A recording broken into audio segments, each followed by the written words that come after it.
Okay, so hi guys, here's Stibe, and I just decided to make not a separate video, but just a little uh, video of my thought process, how I decided to build my team, and add it to the beginning of the video.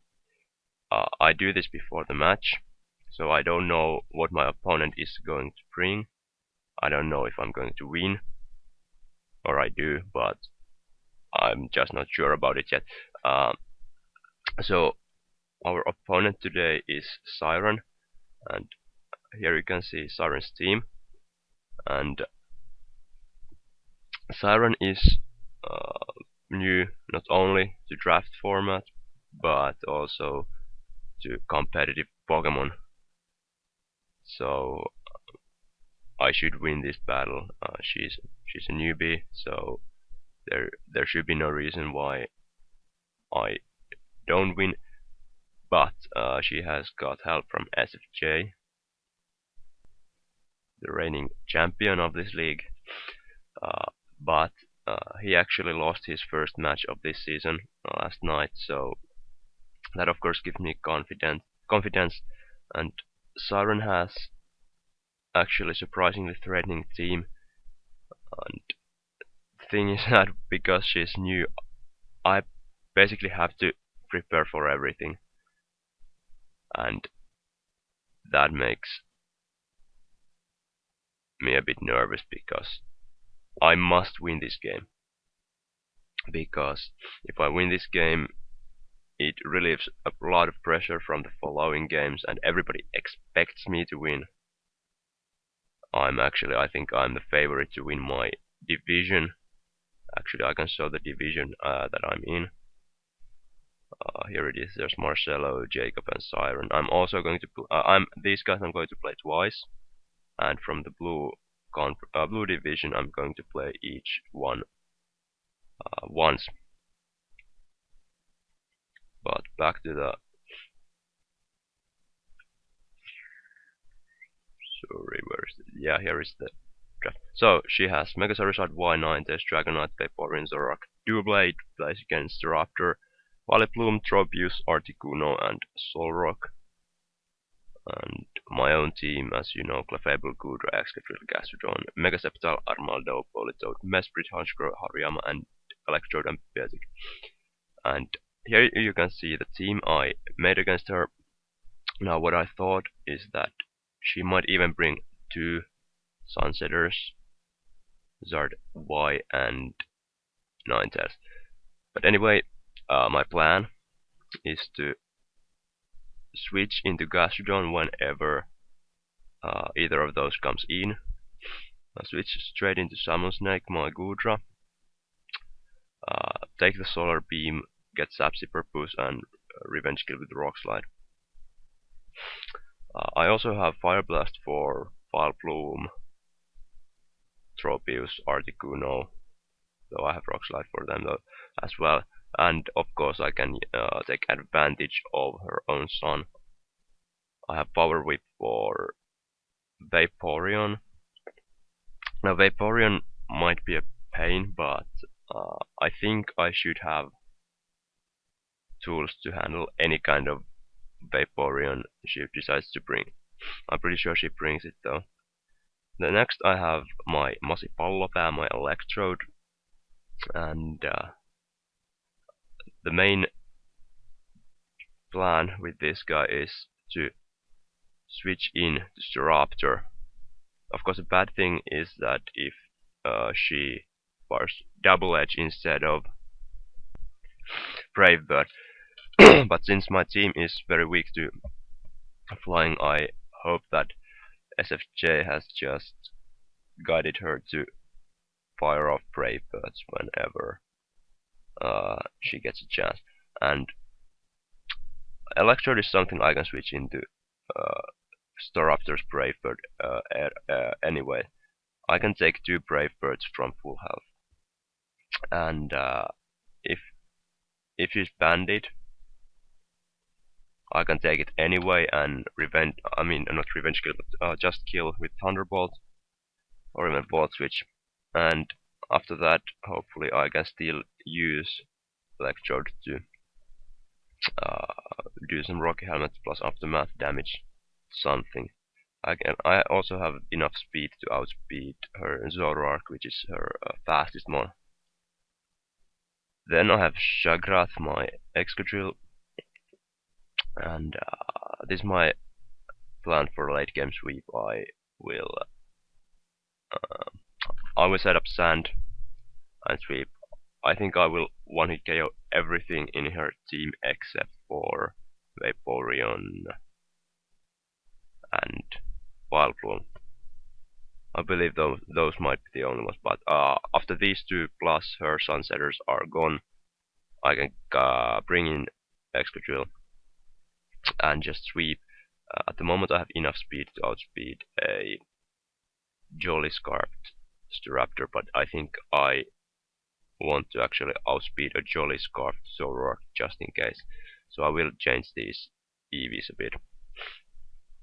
I have my KU, my Clefable as a cleric to support the Salmon Snake, my Goodra, Moonblast, Healbell, Wish Protect. This Clefable can also win Dragonite 1v1 unless he's carrying something like Iron Tail. So that's good. I have Unaware in case it's like Dragon Dance or Weakness Policy, or also if there's like Nasty Plot Zoroark, I can take that on as well. Also I have Heal Bell, so I don't need to worry about Toxic and stuff like that much. Plus she has only one Stealth Rocker in Solrock, so I don't expect her to bring that, and if she does, I can just lead with my Excadrill and have most likely a one-shot at it. I have Mesprit, my Holy Pink, my Mesprit, Colburberry, defensive one. My plan is to just set up rocks and then have it as a kind of support. I have Healing Wish also to support Salmon Snake, and I have Psychic and Ice Beam to just hit hard. I originally was going to go with a max speed variant, but I thought that a physically defensive, or actually it wasn't me, it was Survive was in the fella first season. He's not at this second season, but thanks to him, he helped me. He thought that I should bring defensive one to switch into a physically offensive Blaziken if she brings that. So that's why I have Mesprit. I have Colburberry for Zoroark. Basically, I want to set up those rocks first turn, unless she leads off with her Sunsetter. Then I will just switch straight into my Poro, who is my Gastrodon, and have Toxic Earth Power, Recover, and Memento. I'm special defensive. My plan with Gastrodon is to switch into a Fire type move of her Sunsetters and switch straight into Goodra after that. And I have Toxic to hit everything that Earth Power doesn't. I have Toxic for Vaporeon, and I have Earth Power for majority of her Pokemon. I have Memento.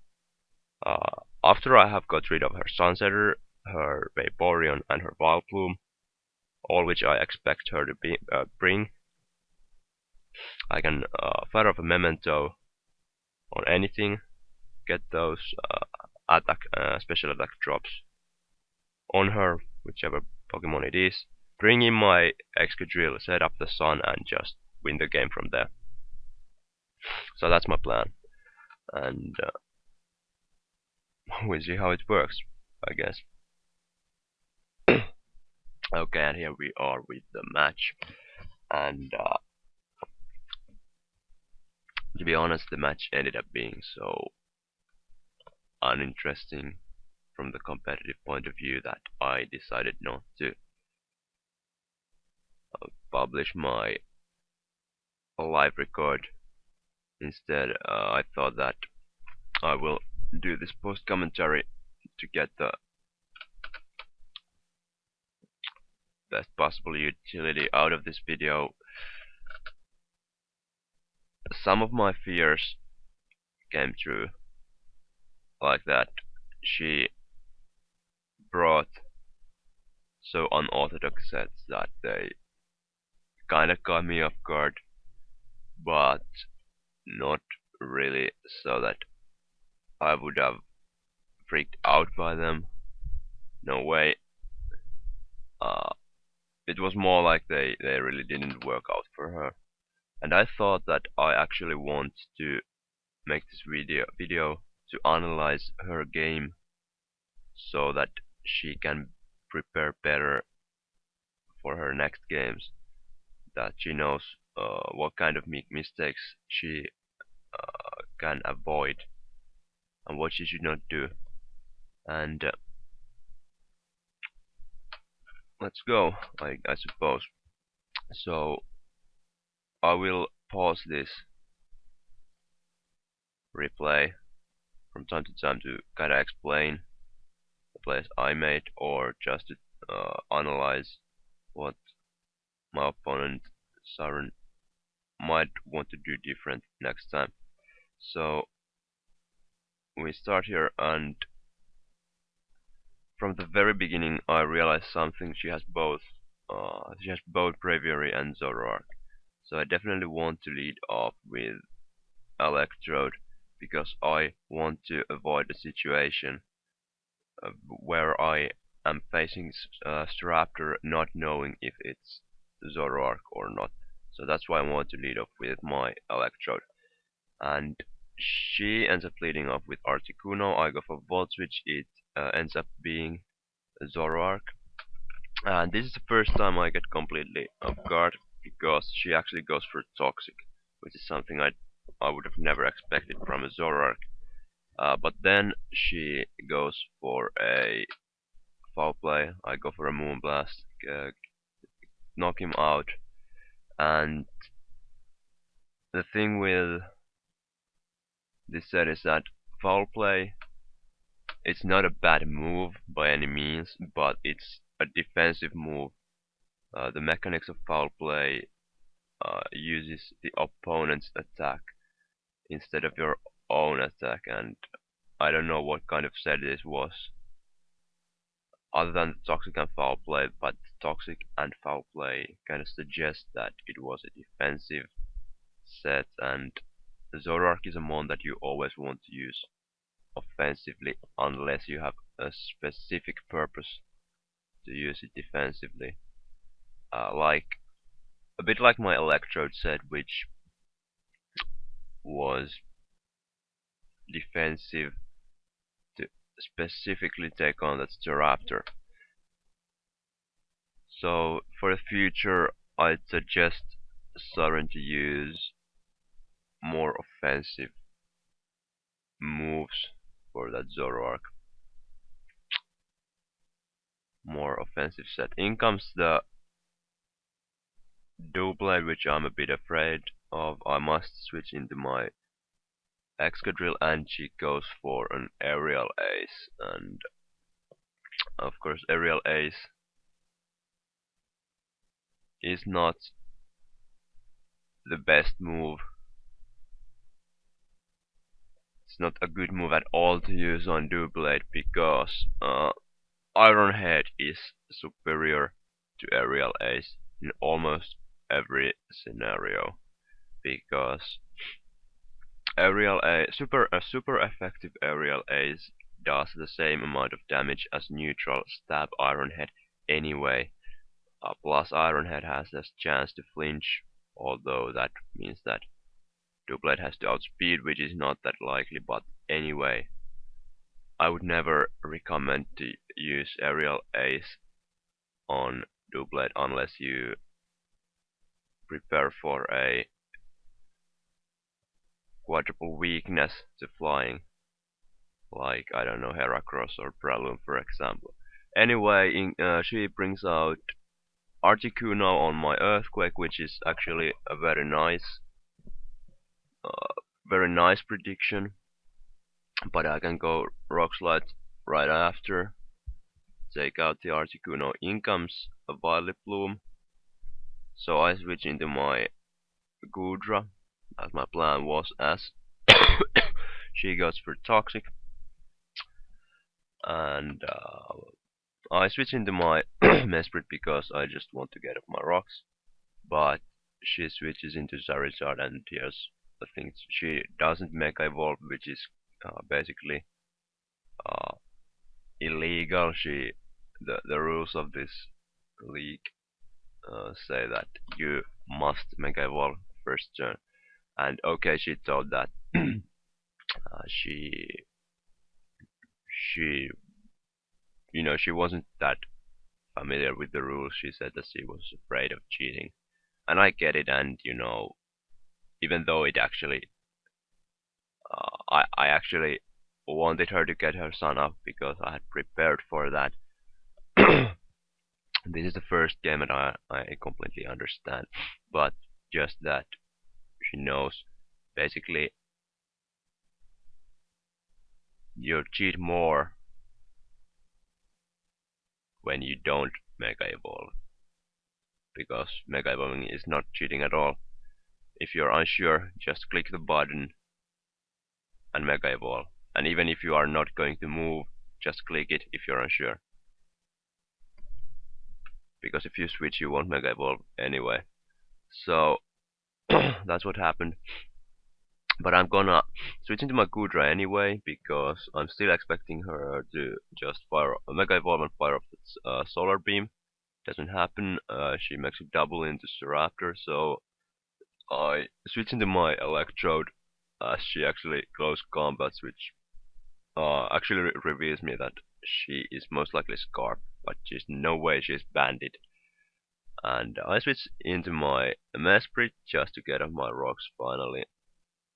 And the Doublade reveals Toxic, and I switch into my Excadrill as she goes for Aerial Ace once again, which makes me think that she actually has no other offensive moves.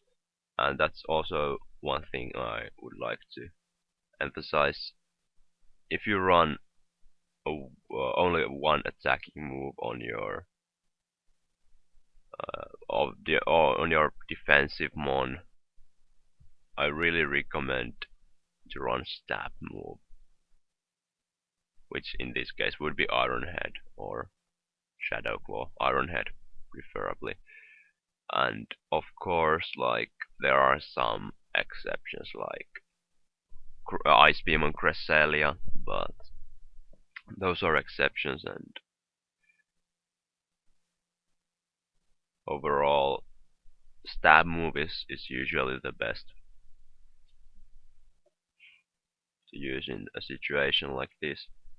And I go for EQ, and as she brings in Staraptor, which is a good play once again, I this time switch into Mesprit. My thought was to actually sack, but I'm actually surprised how little that Brave Bird did. And now I switch into my Electrode to take that on other Brave Bird, but she actually is not Joy Scarf, so she goes for U-turn. I go for T-Bolt. She brings in her Doublade. I want Thunder Wave, so she won't be able to do too massive damage to me, and I just want to do as much damage to her as possible. And I actually managed to KO her, since she doesn't seem to have any other attacking move as the Aerial Lance. And now I make the joke. I choke this 6-0 victory away. I forget that she actually is Joy Scarfed. I mean that she is not Joy Scarfed, and that's absolutely horrible. Yeah, had I gone for T-Bolt with my Electrode, I first of all would have most likely been able to get the 6-0 victory. Plus, I might have been able to get Electrode to the MVP list of this week, most valuable player list, which would have been absolutely ridiculous in a good way. Anyway, here is just a bit of stalwart, I'd say. She just, I don't know what the point of the close combat was, but had I not been unaware, I would have been able to just kill with a moonblast from there. But she doesn't want to play this stall game anymore. She lets my Fable to just finish off that Staraptor. She brings in the Violet Plume. I switch into my Violet Plume, check who is my Gudra, as she goes for a Sleep Powder, and she goes for Giga Drain as I go for Outrage, and I actually get an Effect Spore Poison, which is kind of funny. However, I don't blame her for those grass type moves against my Kudra, though they were something that I was completely expecting an unexperienced player make. And you know, these are things that she will just learn as she plays. But the effect spore on Violet Bloom, first I thought that it was very stupid, but now that I think of it, she had toxic, she had spore. Okay, effect spore might sound a bit stupid, but she was most likely a more defensive set anyways, so I don't think if chlorophyll would have been that effective. But in general, if you bring sun, definitely bring a chlorophyll on your Violet Plume or Tropius or whichever chlorophyll user you are going to bring. Chlorophyll will give you the double speed in the sun.